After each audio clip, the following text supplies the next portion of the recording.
Isang mapagpalang araw sa ating lahat. Ako ang inyong lingkod, Elijah Paul Jan Valdez at welcome sa ating daily devotions. Ang ating verse for the day nasa ikalawang Korinto, chapter 13, verse 5. Sinasabi dito yun na, suriin ninyo ang inyong sarili kung talagang may pananampalataya kayo kay Kristo. Tingnan ninyong mabuti ang inyong sarili. Hindi nyo ba alam na si Kristo ay nasa inyo? Maliban na lang kung hindi kayo tunay na mananampalataya. Ang pagsunod sa pananampalataya ay ang pagkilos ng pagtitiwala sa Diyos at pagtugon sa Kanyang salita sa pamamagitan ng pamumuhay ng pagsunod sa Kanyang mga utos. Ito ay paraan ng pagpapakita ng pagmamahal sa Diyos at pakikibahagi sa Kanyang gawaing pagliligtas. Kabilang dito ang pakikinig sa salita ng Diyos at pagkilos ayon dito. Nangangahulugan ito ng pamumuhay ng pagsamba at pagsunod sa mga turo ni Kristo. Ito ay isang paraan upang umunlad sa kabanalan at makibahagi sa gawaing pagliligtas ni Kristo. Ito ay paraan upang ipakita sa Diyos na mahal mo siya at ihiwalay ang iyong sarili bilang kanyang anak. Ang ideya ng mapagmahal sa Diyos ay ang mapagmahal na mga tao ay konektado ay isang pangunahing prinsipyo ng Kristyanismo. Sinasabi ng Biblia na binibigyan ng Diyos ang mga tao ng bagong puso sa pamamagitan ng pagbabagong buhay at bagong kapanganakan. Ang bagong pusong ito ay nagpapahintulot sa mga tao na mahalin ng Diyos at mahalin ng iba.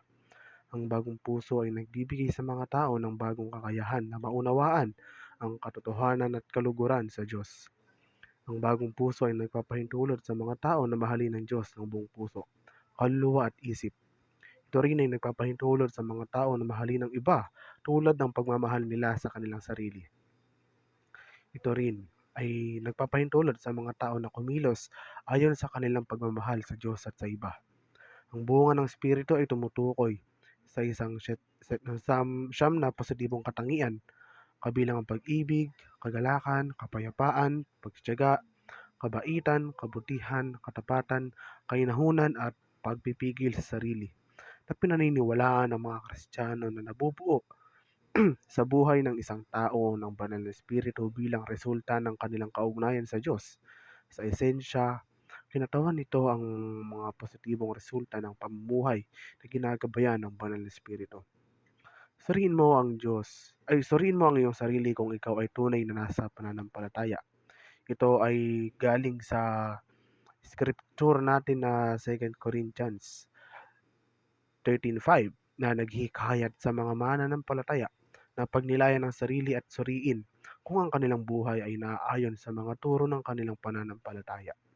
Nangangailangan nito ng personal na pagsuri sa mga kilos, paniniwala at motibasyon ng isang tao upang makita kung talagang sinusunod nila ang mga prinsipyo ng kanilang relihiyon. Binibigyang diin din ito ang pangangailangan tumingin sa loob at matapat na suriin ang sariling puso at pag-uugali.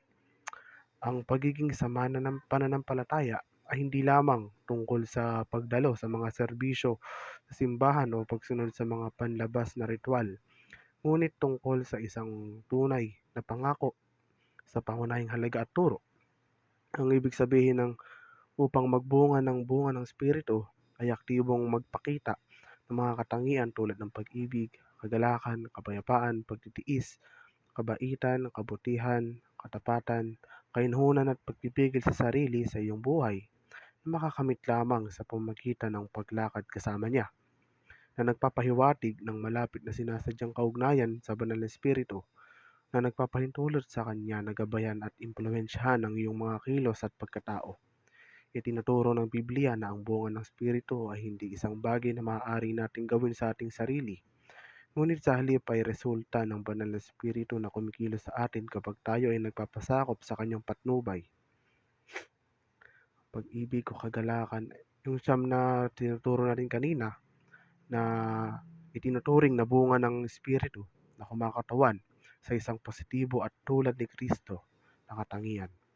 Muli, ako ang inyong lingkod, Elijah Paul Jan Valdez, at dito na nagtatapos ang aking daily devotions.